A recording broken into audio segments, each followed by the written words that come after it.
ကဲအိမ်ရှင်မတို့ရေကိုယ့်အိမ်မှာဧည့်သည်လာလို့များဒါမျိုးဟင်းသွားချက်မကြွေးလေနဲ့နော်ဧည့်သည်ကအိမ်မပြန်ချင်မှုဖြစ်သွားပါလိမ့်မယ်ချက်သားရင်ပုံသားလေးတွေကိုကျမကဂျင်းလေးထည့်ပြီးတော့မှပြုတ်ထားလိုက်ပါမယ်ချက်သားလေးတွေပြုတ်နေတဲ့အချိန်မှာချက်သွန်နီလေးတွေကိုလည်းအခုလိုပပလှီးထားမယ်ပြီးရင်ချက်သွန်ဖြူလေးတွေကိုလည်းထောင်းထားလိုက်ပါမယ်ရှင်ချက်သွန်ဖြူနီလေးတွေအစင်းသင်းဖြစ်ပြီးဆိုတော့ကျမတို့ချက်သားအိုးလေးကြည့်လိုက်ပါမယ်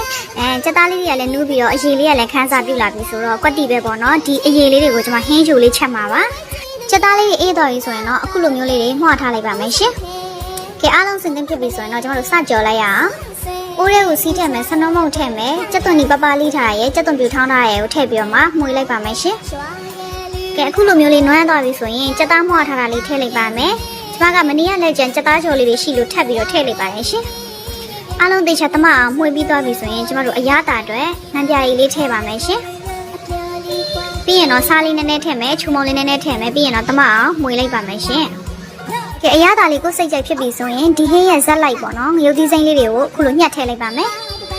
ကဲတေချာလေးတမအောင်မှွေပြီးလို့ငရုတ်သီးစိမ့်လေးတွေလည်းကြက်ပြီဆိုရင်ကျမတို့ရဲ့ဧည့်သည်အိမ်မပြန်ချင်တဲ့ဟင်းလေးကစားလို့ရပါပြီဒီဧည့်သည်အိမ်မပြန်ချင်တဲ့ဟင်းလေးကိုဒီမုံကြီးရဲ့ဟင်းချိုလေးရဲ့ကျမက